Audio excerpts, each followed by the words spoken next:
आपल्यासोबत आता आहेत ज्योत्स्ना हसनाळे आणि आपण त्यांच्याकडून जाणून घेऊया ह्या सगळ्याबाबत त्यांचं काय म्हणणं आहे। मॅडम काय सांगाल, आतापर्यंत लोकांना त्रास होत होता, मात्र आता तुम्ही देखील इथे स्वतः लक्ष घालून काम सुरू केलेलं आहे, काय सांगाल?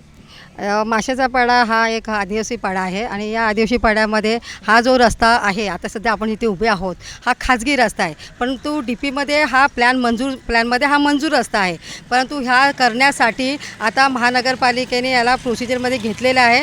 पावसाळ्यानंतर ती कामं सुरू होतील। रस्त्याचं आणि गटाराचं काम हे मंजूर आहे। परंतु आता सध्याच्या परिस्थितीमध्ये या 2-3 दिवसापासून मुसळधार पाऊस पडतो आहे आणि या पावसामध्ये या रस्त्यामध्ये जागोजागी खड्डे साठलेले आणि खूप पाणी साठलं होतं।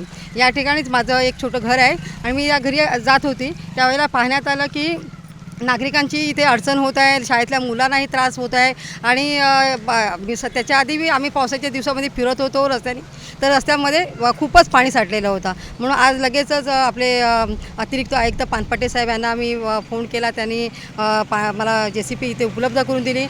बांगर आपले जे सफाईचे आहे ते ते होते आणि सगळ्यांनी म्हणजे मदत केली, सगळ्या संपूर्ण महानगरपालिकेच्या टीमनी मदत केली। म्हणून हा रस्ता जाण्या येण्यासाठी योग्य प्रमाणे चालण्यासाठी होत आहे। आणि खरोखरच आपण पण सुद्धा न्यूजच्या माध्यमातून या ठिकाणी फिरत असता, लोकांच्या अडचणी जाणून घेत असता आणि त्या आमच्यापर्यंत पोहोचतात। म्हणून आम्ही लवकर इथे येऊन तिथे तत्परतेने काम करू शकतो आणि म्हणून नागरिकांनाही मी या चॅनलच्या माध्यमाने सांगू इच्छिते की पावसाळ्याचे दिवस आहेत, जपासून हा जंगल विभाग आहे, तरी रात्री अपरात्री येताना काळजी घ्यावी।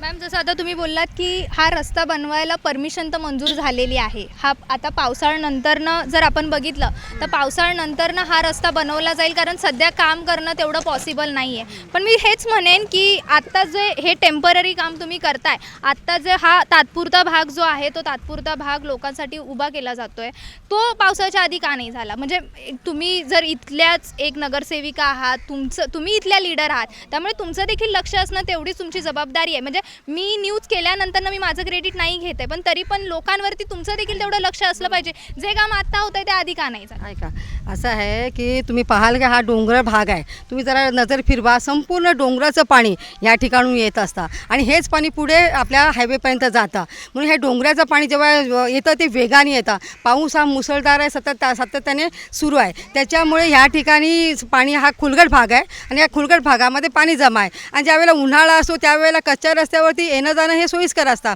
पण पावसाळ्यामध्ये इथे पाणी भरतं आणि कसं आहे, पाणी भरल्यानंतर त्याचा निचरा करणं किंवा त्याच्यावरती कच्चा रस्ता पुन्हा करून देणं हे नगरसेवकाचं काम आहे आणि तेच काम मी इथं केलेलं आहे।